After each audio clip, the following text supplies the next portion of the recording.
करगिल विजय दिवस की शुरुआत हो चुकी है और आज हम उन वीर शहीदों को याद करते हैं जिन्होंने करगिल की इन पहाड़ियों पर अपनी जानों का बलिदान दिया और देश को सुरक्षित किया। मेरे साथ कुछ यहाँ पे परिजन मौजूद है। सबसे पहले आपका स्वागत है। कहाँ से हैं आप और आपकी फैमिली में कौन थे जिन्होंने यहाँ पर करगिल युद्ध में शहादत दी? सर, मेरा नाम अरविंदर कौर है और मैं यूपी मुरादाबाद से हूँ। शहीद अरविंद मेरे जेठ जी थे, जो उनकी फ़र्स्ट पोस्टिंग यहीं पे हुई थी 6 महीने के बाद, और 22 बास ग्रेनेडियर में थे और उनकी एज मात्र 21 प्लस थी।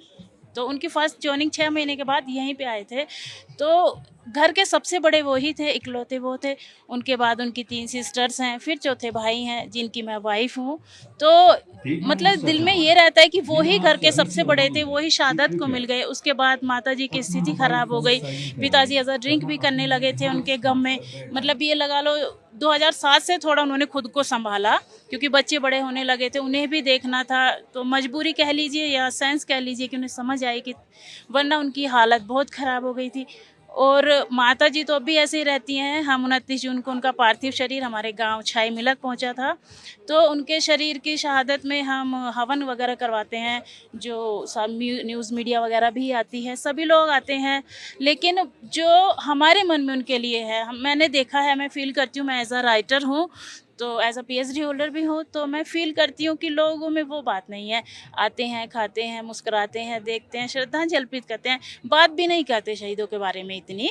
बस अपनी पॉलिटिक्स है, जो भी है वो बात करते हैं, लेकिन मुझे बड़ा अच्छा नहीं लगता। अभी आप यहाँ करगिल पहुंचे हैं, यही वो पीछे पहाड़ियाँ हैं जहाँ ग्रेनेडियर्स की पोस्टिंग थी, खासतौर पे टाइगर हिल पे। तो अभी यहाँ पहुंचकर कितना फख्र महसूस होता है कि आपके परिवार से आपके जेठ जी थे जिन्होंने इसी युद्ध में शामिल हुए थे और पाकिस्तान को धूल चटाई। जी सर, मैंने जब सुना था कारगिल युद्ध तो शायद 7th-8th क्लास में हूँ, तो मुझे करेक्टली याद नहीं है, शायद यही होगा। लेकिन अब मैं सोचती हूँ तो मेरे रोंगटे खड़े होते हैं सोच के। ईमानदारी से जब मैं शहीदों पर लिखती हूँ एज़ अ राइटर, जब मैं कहीं पे कवयित्री जाती हूँ, मुझे बुलाया जाता है, तो मैं खुद में इतना फ़ील करती हूँ, मुझे समझ नहीं आता कि उनके लिए कितना लिख दूँ। जितना लिखूँ उतना कम है। असस आपका स्वागत है। आपके भाई थे जिन्होंने यहाँ पर इसी करगिल में अपनी जान का बलिदान दिया था। क्या कुछ कहना चाहेंगे आप? कहाँ से आप आए हैं और उस वक्त आपको कैसे पता चला? हम मुरादाबाद डिस्ट्रिक्ट के आवी हफीजपुर गांव लगता है हमारा, जो उत्तर प्रदेश में पड़ता है। वहाँ से हम आए हैं और 30 जून 1999 को कारगिल युद्ध हुआ था यहाँ पे। तो उस समय हमारे भाई की शहादत हुई थी। हमें तब पता चला था, यहाँ से हमारे भाई के पार्थिव शरीर गया था, उनके साथ यहाँ से जवान गए थे। तो जब हमें उन्होंने बताया था कि कारगिल युद्ध चल रहा है और सबसे आगे लड़ते हुए इनके 21 घुसपैठियों को इन्होंने मारा था और इनके 11 गोलियां लगी थी, जो उनके द्वारा हमें पता लगा। और अभी आज यहाँ पर पहुंचकर वो सारी परिस्थितियाँ आपके सामने हैं। भले ही आज ये पहाड़ियाँ खामोश है, लेकिन अंदाजा तो होगा कि कितनी परिस्थितियों में, किन कठिन परिस्थितियों में वो जंग लड़ी गई थी। कितना फख्र आप महसूस करते हैं कि आपका भाई जो है उस युद्ध में शामिल हुआ?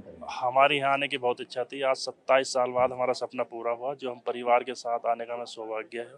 हम इंडियन आर्मी को उसके लिए बहुत बहुत धन्यवाद देते हैं। आज हमें यहाँ आने का जो सौभाग्य मिला वो इंडियन आर्मी की वजह से मिला है और हमें यहाँ आके बहुत अच्छा लग रहा है। हम देख पा रहे हैं उस परिस्थिति क्या होगी और आज क्या। मैम, सबसे पहले आपका स्वागत है। हम उन शहीदों को आज याद कर रहे हैं जिन्होंने करगिल की इन्हीं पहाड़ियों पर अपनी जानों का बलिदान दिया और देश को सुरक्षित किया। आप कहाँ से हैं और इस युद्ध में आपके कौन थे जो शहीद हुए? मेरे हस्बैंड थे जो शहीद हुए, हस्बैंड थे मेरे। और कैसे पता चला? वो जिस आर्मी आई घर में तब पता चला हमें। ऐसे न्यूज़ में तो हम देख रहे थे, मगर हमें नहीं पता था कि मेरे हस्बैंड भी युद्ध में हैं। तो जब आर्मी घर में आई तब हमें पता चला। और उनकी पोस्टिंग यहीं पे थी? पोस्टिंग यहाँ पे थी, अभी 2 साल से यहीं पे थे। हाँ, 97 98 में यहीं पे आपकी एज उस वक्त क्या थी? आप उनकी बेटी हैं? मैं 9 साल की थी उस वक्त। तो पापा 97 और 98 में पापा ने यहीं पे सर्व किया हुआ है और शिंजन ग्लेशियर में उनकी पोस्टिंग थी। फिर उसके बाद यहाँ पे थे। तो फिर तब तो जब आर्मी घर में आई तभी पता चला कि पापा ऐसे शहीद हो गए हैं या वॉर शुरू हुई है, ऐसा कुछ तरह में। तो फिर तो आपको पता है, जब अनएक्सपेक्टेडली कुछ ऐसी न्यूज़ आपको घर में आती है और वो भी तो फिर सारे टूट ही जाते हैं। लाइफ इम्पैक्ट हुई होगी। बहुत बहुत लाइफ इम्पैक्ट हुई थी। ऑब्वियस है, हमारे फादर ही ऐसे थे जो सब कुछ है, मतलब सपोर्ट सब कुछ थे, तो फिर एकदम से मम्मा के ऊपर आ गया सब कुछ। मम्मा बहुत मतलब उस टाइम 28 इयर्स के थे मम्मा, जो कि बहुत ज़्यादा एज नहीं होती है एज अ, मतलब आपको 4 बच्चे इतने छोटे छोटे संभालने हैं। फिर धीरे धीरे मम्मी ने सबकी सपोर्ट के साथ कर लिया, आर्मी ने भी बहुत सपोर्ट किया, उसका गवर्नमेंट ने भी बहुत सपोर्ट किया था, तो धीरे धीरे संभल गए। पर उनकी कमी तो कोई भी पूरी नहीं हुई, लेकिन यह है कि हम लोगों ने अपनी ज़िंदगी आगे शुरू कर दी, धीरे धीरे संभल गए सारे। 27 साल मुकम्मल हुए हैं। 27 साल। यही पहाड़ियाँ हैं जो आप देख पा रही हैं, इन्हीं पहाड़ियों पे युद्ध लड़ा गया था। अभी आज फख्र महसूस हो रहा है। बहुत बहुत बहुत। और 27 साल बाद आज ऐसा मौका मिला यहाँ आने का इंडियन आर्मी की वजह से। इनको मैं इतना थैंक यू बोलना चाहती हूँ कि इन्होंने हमें यहाँ इनवाइट किया। फंक्शन तो ये करते होंगे, हर साल सेलिब्रेट करते होंगे, लेकिन इन्होंने इस साल हमें बुलाया, उसके लिए बहुत बहुत थैंक यू है कि हमें ये देखने का मौका मिला कि हमारे पापा कहाँ लड़े थे।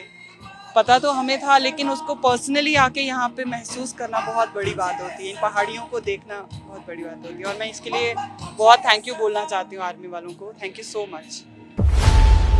खबरों की रणभूमि में यहाँ शोर नहीं, सोच लड़ती है। जहां शब्द नहीं, फैक्ट्स वार करते हैं और हर सवाल खोलता है सच की नई परत।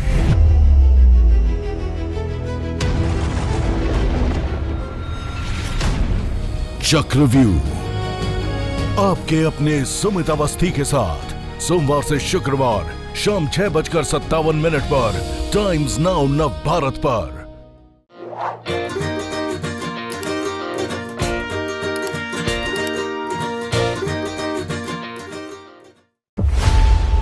खबरों की रणभूमि में यहाँ शोर नहीं, सोच लड़ती है। जहां शब्द नहीं, फैक्ट्स वार करते हैं और हर सवाल खोलता है सच की नई परत।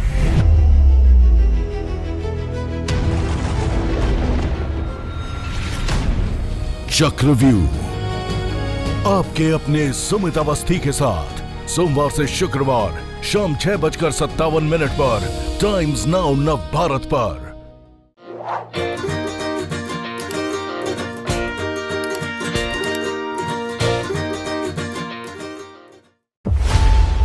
खबरों की रणभूमि में यहाँ शोर नहीं, सोच लड़ती है। जहां शब्द नहीं, फैक्ट्स वार करते हैं और हर सवाल खोलता है सच की नई परत।